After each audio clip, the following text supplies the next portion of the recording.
Hello and welcome to the Agile Innovation Leaders Podcast. I'm Ola Ojako. In this podcast, I speak with world-class leaders and doers about themselves and a variety of topics spanning Agile, lean innovation, business, leadership, and much more, with actionable takeaways for you, the listener. As an innovative leader, do you ever find yourself in a situation where you have more ideas or market opportunities than you had the capacity to exploit or explore? Have you ever wished you had a systematic way of evaluating these opportunities without letting anything fall through the cracks? Then this episode is for you. In continued celebration of Women's History Month, I'm thrilled to present to you my conversation with Dr. Sharon Tal, co-author of the book Where to Play and creator of the Market Opportunity Navigator Toolkit. Ladies and gentlemen, without further ado, my conversation with Sharon Tal. Enjoy. So we have with us today Sharon Tal, who is the co-author of the book Where to Play. Sharon, thank you so much for making the time to be our guest on the podcast. My pleasure. Hi, Ola. Hi. So let's start. I did a bit of research, just to find out a bit more about you before this conversation. And I Googled Sharon Tal. It seems like it's a very popular name for famous people. So I saw an actress who is famous and a notable TV producer who used to be with Amazon. What do you think about that? It's actually a unique question, Ola, original one. So it's true, Sharon is a very popular Israeli name. I come from Israel, and it's a very popular Israeli name, especially for women around my age. The meaning of Sharon is actually a geographical area in Israel. And I've never been the only Sharon in class, in university, in work, wherever. And of course, there are many others with even the same surname, so I'm used to some of these confusions by now.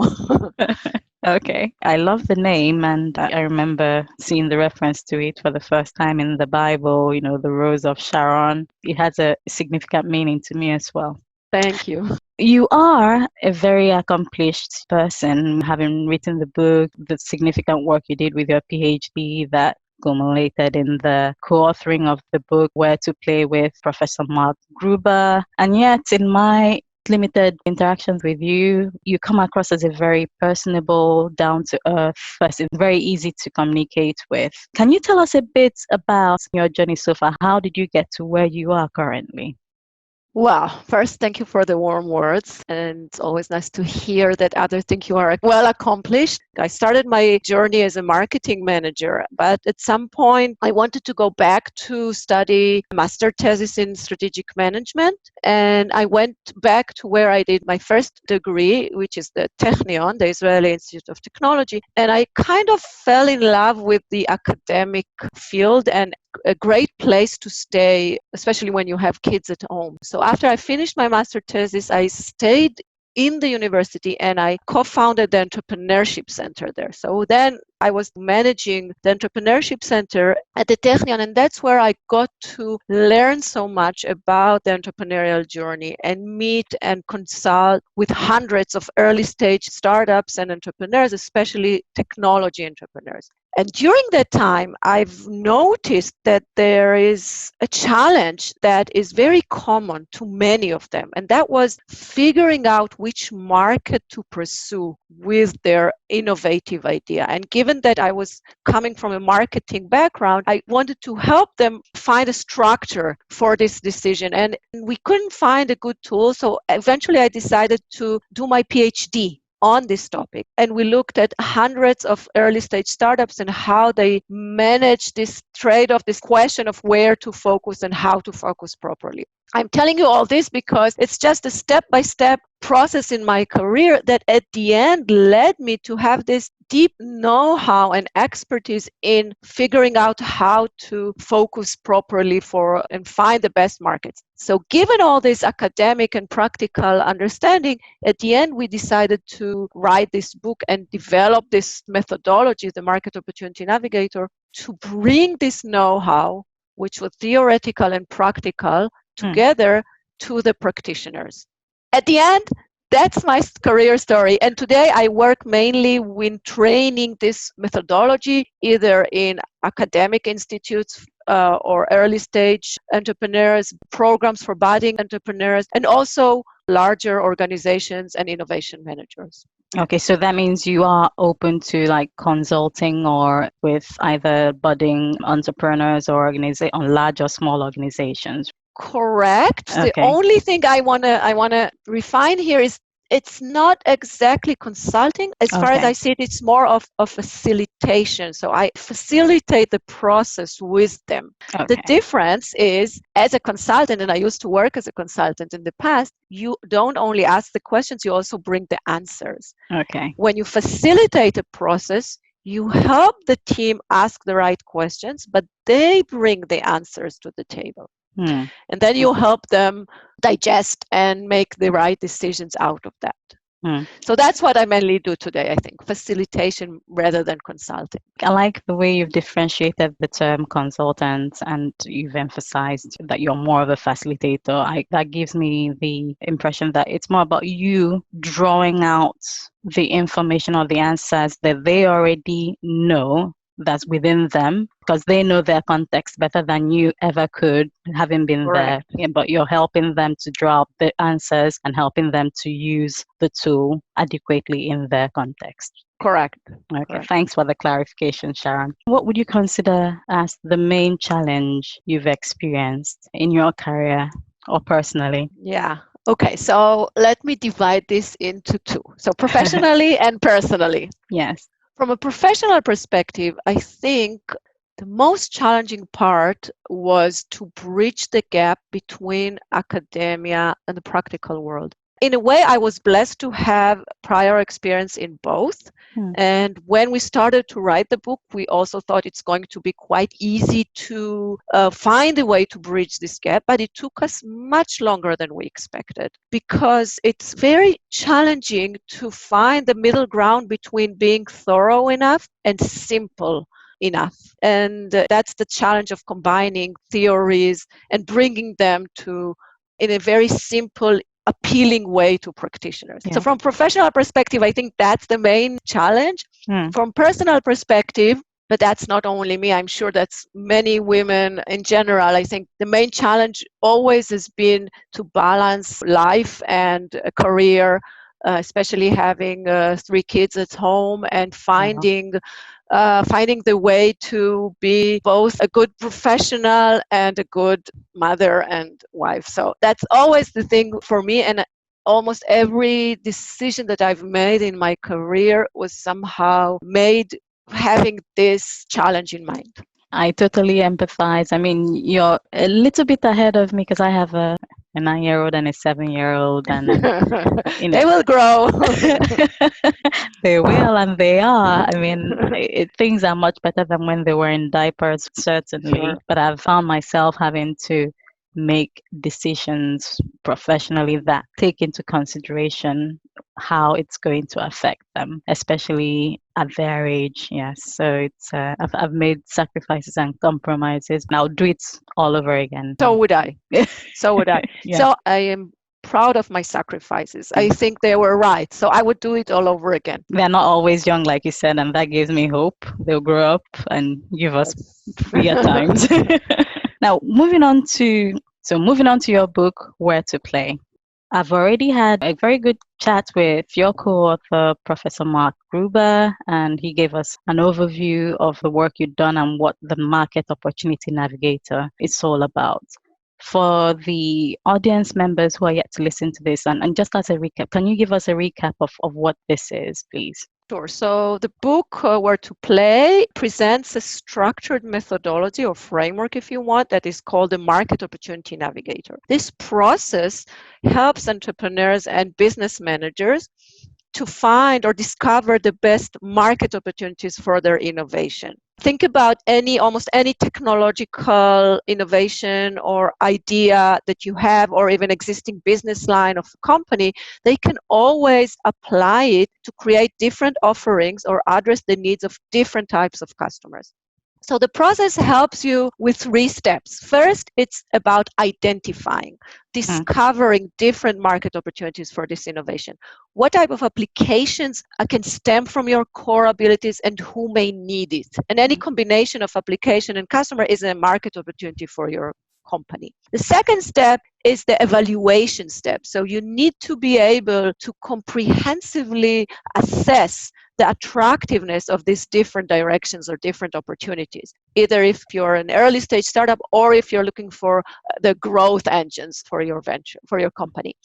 So the second step helps you to systematically evaluate the potential and the challenge of every market opportunity on your plate and compare them visually. And the third step is about prioritizing. How do you compile all this information and data and learning to set a smart, or to design a smart strategy for your company, a strategy that can utilize these multiple market opportunities in your favor. So if you are an early stage startup, you can utilize these multiple opportunities to set your backup and growth options and keep them open for the future. If you're a large organization, you can utilize these multiple opportunities to design a portfolio of growth options, those that are a little bit more related and more far out from your existing business line, to create this balanced portfolio of growth or growing options.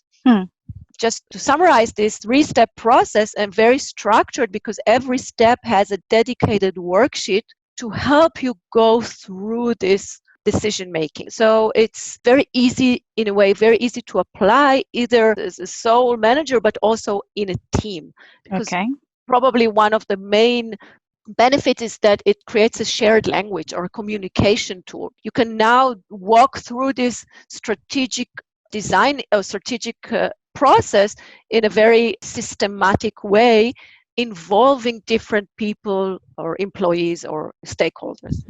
Thanks a lot. That's a very good overview. Just tie into that, because you said it could be used by both individuals, small and large enterprises. And so for large organizations, how could the Market Opportunity Navigator benefit large organizations? Yeah, it's interesting because, when we started developing this tool, we had startups in mind, and it was actually based on our deep, research for how early stage startups make decisions. But very quickly, we figured out that large organizations also need a structured process to identify their next growth opportunities. And some of them, of course, already apply some processes, but they are not always comprehensive. And some of them are just doing this messy decision making, a process with no systematic practices. And that creates a little bit too much emphasis on luck rather than systems. And sometimes it's really about the most senior person who is just, pushing it or the loudest. Correct. Voice, yes. Correct. Definitely right. Definitely right. So, so I think the very first thing to keep in mind is if you have a structured tool that can involve different types of employees and managers and manager levels in this process, it's very valuable. Now, the thing that we've found most beneficial for larger corporates when they use the Market Opportunity Navigator is actually the identification phase. So let me explain why. Many times, managers are bounded within their existing industry lines.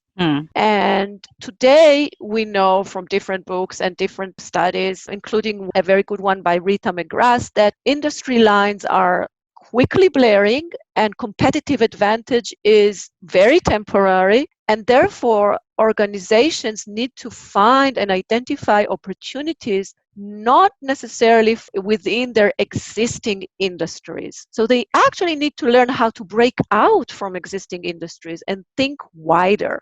And that's a challenging process.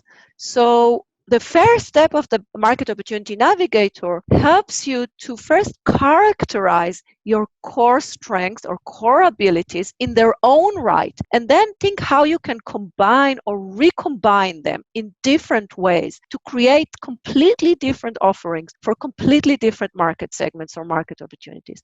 That really helps you to think outside your your limited industrial boundaries. And what we see happening many times is these structured brainstorming sessions are very powerful. You can use them to analyze your core strength and think what else you can do with it. It's like an exercise in cognitive flexibility, but you can also use this to ask yourself, okay, now that I've listed these core strengths, what if I had a new one? What if I developed another core element in here? For example, blockchain abilities, whatever, okay? And how would that open up different opportunities from my company? So it's a semi-structured discovery process, which is very powerful to help companies discover their opportunity arena. So an arena is a concept, again, coined by Rita McGrath, that said, don't forget your industries. Think about your larger opportunity spaces or arenas. And that discovery process is very valuable in this manner for this specific issue. Now, also, I think large organizations are looking for ways to bring in entrepreneurial mindsets and entrepreneurial imagination. So using these tools, which were originally tailored for startups, and bringing them into their meeting rooms is actually very nice. You can put this thing on a wall, you can use sticky notes, you can run these brainstorming sessions. It's fun, it's enjoyable, and it's engaging. And I think large corporates could definitely find the benefit in this approach as well. Now, another thing to keep in mind probably is that once you discover opportunities with this first step of the navigator, the second one helps you to quickly distinguish or characterize them based on the potential that they bear for your company and the challenge in pursuing them. So you can very quickly, or you can characterize or distinguish between these ideas and find your gold mines opportunities, those that are higher on potential and relatively low or manageable on challenge. You can also use this to find your quick wins, which are maybe modest on potential but relatively safe. And actually, quick wins have a good benefit in larger organizations because they help make the change. If you start your process with applying some or pursuing some quick wins, you get the buy-in of stakeholders and higher management more easily. Yes. And you're on your way to a larger change in the future. So for your moonshots opportunities, for example, in the future. So I think that's maybe another benefit to keep in mind. So Sharon, can you define what you mean by a moonshot? I mean, gold mine sounds like it's something that would be potentially highly profitable with medium to minimal effort on the part of the organization. And there is the quick win, the low hanging fruit, which is easy to get, medium-sized opportunities, but it's easier to implement and get. But what would be a moonshot? So you're definitely right with your interpretation. The moonshot opportunities are those with a high potential, but also extremely high challenge. Okay. Now, many breakthrough innovations, or if you think about large corporates breaking beyond their existing business lines, beyond their existing customer segments, is challenging, but you want to have those in your portfolio as well.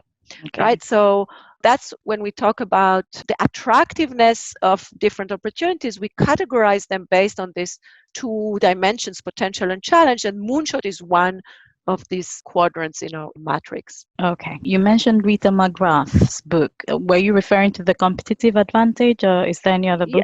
Yeah, so she has actually two books that relates to this topic. One is The End of Competitive Advantage, exactly the one you mentioned, where she talks about the fact that competitive advantage is very temporary these days, and companies must be able to explore new opportunities all the time and move quickly or reconfigure their assets quickly to move from one opportunity to the other.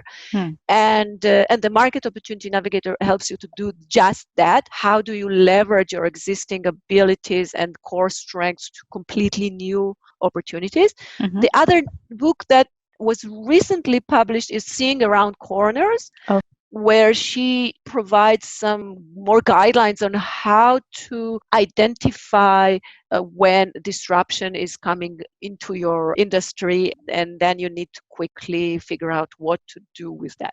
Okay. Okay. That's great. You've beautifully explained why the Market Opportunity Navigator would be beneficial to large organizations as well, even though it was originally put together, synthesized for startups, for entrepreneurs. How does the Market Opportunity Navigator complement the lean startup cycle? Yeah.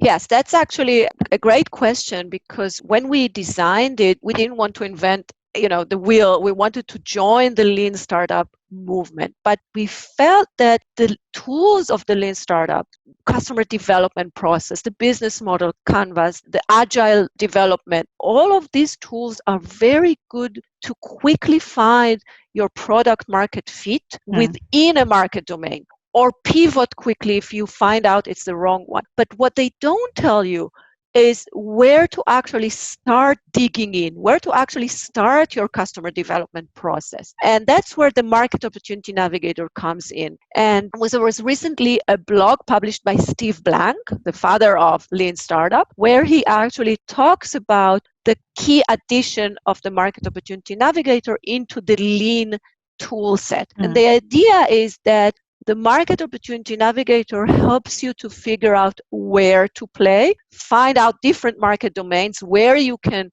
dig in, or you can have some business in, and then the Lean tool set helps you to zoom in and figure out how to play. And you can very quickly experiment and refine and figure out your business model within a market domain.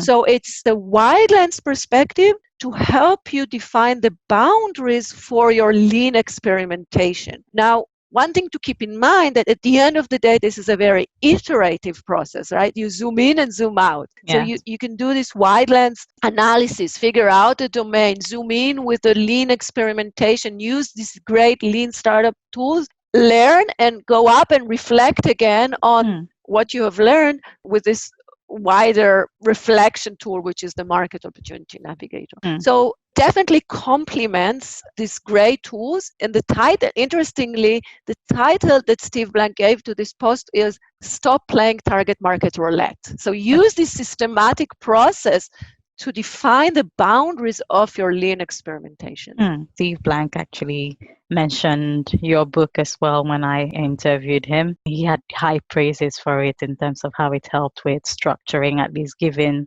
startups a targeted view of where to focus on. I also get the sense that the Navigator ties in quite well with design thinking, because it's not about being haphazard. It's really about adding some rigor and structure to how you determine where you play. So can you tell me a bit more about how the Navigator complements design thinking? Sure. So first, design thinking has some very common elements with the lean startup, especially when we talk about prototyping and experimenting, validating an idea early on in the market. The key issue for me in design thinking is the first steps of customer empathy.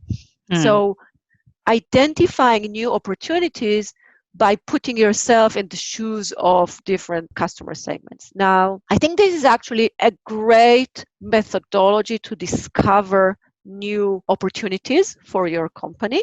And the reason it complements the Market Opportunity Navigator is because the navigators actually don't start with empathy with customer. It starts with what are your core strengths or abilities, and how can you leverage them to create different, or to address the needs of different types of customers. So at the end of the day, to have a good opportunity has to have these two ends. It has to have a clear need from the market, but also this need you should be able to address this need with your core strengths and abilities.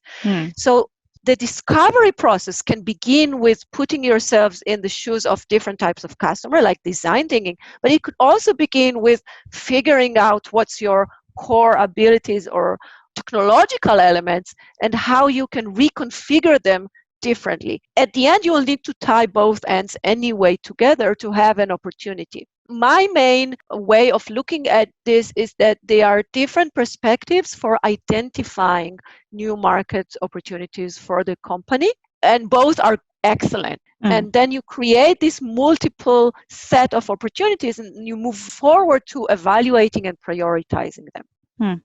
it gives me the impression that you could start using the design thinking, putting yourself in the customer's shoes, but you could start from evaluating your strengths and also understanding what the customer needs, and then finding that, that happy place where what you have can adequately meet customers' needs or demands. Exactly. And now this is a process that it's a discovery process, and it takes time to find. And the great thing is, by having multiple opportunities or a large set of opportunities is a real asset for your company, because at the end it will help you to find those most promising fertile grounds. So you can definitely use both methodologies to bring in as many ideas as possible and then start validating them, be able to make sure that you have some good options on your table. So how would you balance this though? Because you could go on analyzing. How do you prevent yourself from going into analysis paralysis versus acting and knowing when you've done enough? Yeah, good question. Okay, so I think the first thing I would recommend is to have a structured process. Okay. Adopt a structured process. Understand how do you plan to actually bring the data or the evidence in to make a choice. But you also need to understand that even if you have a systematic process, it doesn't give you a crystal ball to know the future. So you also need to learn to live with uncertainty, because business world is unpredictable. Innovation is unpredictable. So my suggestion would be use a systematic evaluation process, clearly define your criteria, and in line with the Lean Startup, start with your assumptions and prepare a clear action plan, how you're going to bring evidence to support these assumptions. And at some point, just compile all the data that you have and make a decision. And one thing that we have learned is that it's often difficult to compile all the data that you have to create a clear pattern out of this. So you send your employees, you send your teams to gather information, to talk with potential customers, to do market research, to understand the competitors on different landscapes of opportunities. But how do you then compile all these bits and bytes of information into one clear image or pattern? And that's, I think, one of the challenges where the Market Opportunity Navigator comes in handy, because it helps you to first be very systematic about the consideration, the criteria, and also consolidate these different factors into one simple image that we call the attractiveness map. It kind of brings to mind Alex Osterwalder's book on value proposition design and testing business ideas. So there are concepts there, I believe, that could also help with the structured approach to processing the data collected to help with decision making. What's your view on that? Oh, yeah, you're definitely right. And again, I think different tools help you to do different jobs. And the tools, like the tools by Osterwalder and Pignard, and this new book on how to test your ideas, they're all really great resources to help you validate these opportunities. Make sure you have a scalable, repeatable business in there. And that's why I said it's zoom in and zoom out type of process. Okay. And in the book, we actually also describe how these tools go together in a very complementing manner, especially because they not only help you to zoom in, but also to validate your initial potential and challenges. So let's move to the next part of this conversation. So what books would you recommend to someone who wants to learn more about the topics we've discussed? Where to play is a key one, but what other books would you recommend? Yeah, okay. So first of all, it's the trivial ones, those that are, on the top of the list of the lean processes, like the initial book by Steve Blank and the books by Osterwalder and Pignard, which describe the business model and value proposition canvases, and of course Eric Ries's Lean Startup. These are the basic ones for the lean processes. I think it's challenging a bit to bring this startup methodologies into larger corporate settings. So one book that I find that does it quite nicely is The Corporate Startup Okay. by Tendai, Vicky, and Okay. Dan Thomas. Okay. And they translate this process that comes from small organizations into processes which are adequate for larger corporates. And I think that's quite an interesting read. Okay. On a different perspective, I recently read a book called Building a Story Brand by Donald Miller, which talks about how to clearly phrase and define your messages within a specific market. So I think once you have done this search, validated it, and decide to focus on pursuing a specific market opportunity, this is a very valuable next step read. Okay. Because it really gives you a good perspective on how to simply explain your message and convey your message. Well, thanks, Sharon. If any member of the audience wants to contact you, how can they reach you? Are you on social media? Do you have a website? Yeah, sure. So the natural first path is our website. It's www.wheretoplay.co. And there we have all the information about the Market Opportunity Navigator. You can download the worksheets and the Navigator for free. You can read all these posts and articles and examples and case studies and also about the book. So there's a lot of information and resources out there. Actually, we also have free slide sets and materials for mentors, for consultants, for managers that want to run brainstorm sessions around this. So there's a lot of materials out there, and it's almost all for free except for the book, of course. Okay. And then you can find me on LinkedIn, both my personal account, and it's under Sharon Tal, and Where to Play. We also have a Where to Play account on LinkedIn, and I'm also active on Twitter. Okay. Under Where to Play, so you can find me on Where to Play on Twitter. Okay, I'll add all these links to the show notes. So thanks a lot, Sharon.